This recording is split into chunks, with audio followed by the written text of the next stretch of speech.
शेतकरी कर्जमाफीच्या धर्तीवर ऊस तोडणी वाहतूकदारांचं कर्ज माफ करावं, ऊस वाहतूकदारांसाठी स्वतंत्र महामंडळ स्थापन करावं अशी मागणी होतीये. शिवाय ऊस वाहतूकदारांच्या अन्य काही मागण्या प्रलंबित आहेत. या पार्श्वभूमीवर ऊस वाहतूकदार शेतकरी संघटनेच्या वतीनं जिल्हाधिकारी कार्यालयासमोर अन्नत्याग आंदोलन करण्यात आलं. महाराष्ट्र राज्य ऊस वाहतूकदार शेतकरी संघटनेच्या वतीनं कोल्हापुरातील जिल्हाधिकारी कार्यालयासमोर अन्नत्याग आंदोलन सुरू करण्यात आलंय. ऊस तोडणी वाहतुकीच्या करारावेळी वाहनधारकांची कारखान्याकडे कागदपत्र जमा केली जातात. त्या कागदपत्रांचा अथणी शुगर्सनं गैरवापर केलाय.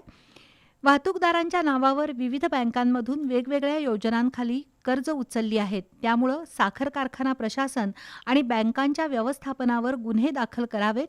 ऊस तोडणी मजूर पुरवणारे मुकादम बऱ्याचदा वाहतूकदारांची फसवणूक करतात. अशा मुकादमांवर कठोर कारवाई करावी. वाहतूक करारावेळी कोरे धनादेश, स्टॅम्प पेपर आणि कागदपत्र घेण्याची पद्धत बंद करावी. ऊस वाहतूकदारांसाठी स्वतंत्र महामंडळ स्थापन करावं. गोपीनाथ मुंडे ऊस तोडणी कल्याणकारी महामंडळामार्फत ऊस तोडणीसाठी मजूर पुरवावेत. ऊस तोडणी वाहतूकदारांची कर्ज माफ करावीत अशा मागण्या प्रलंबित आहेत. त्यासाठी हे अन्नत्याग आंदोलन करण्यात आलं. त्यामध्ये राजू पाटील, बाळासो पाटील, प्रवीण पाटील, सागर निकम, संजय गायकवाड, विजय परीट सहभागी झाले होते.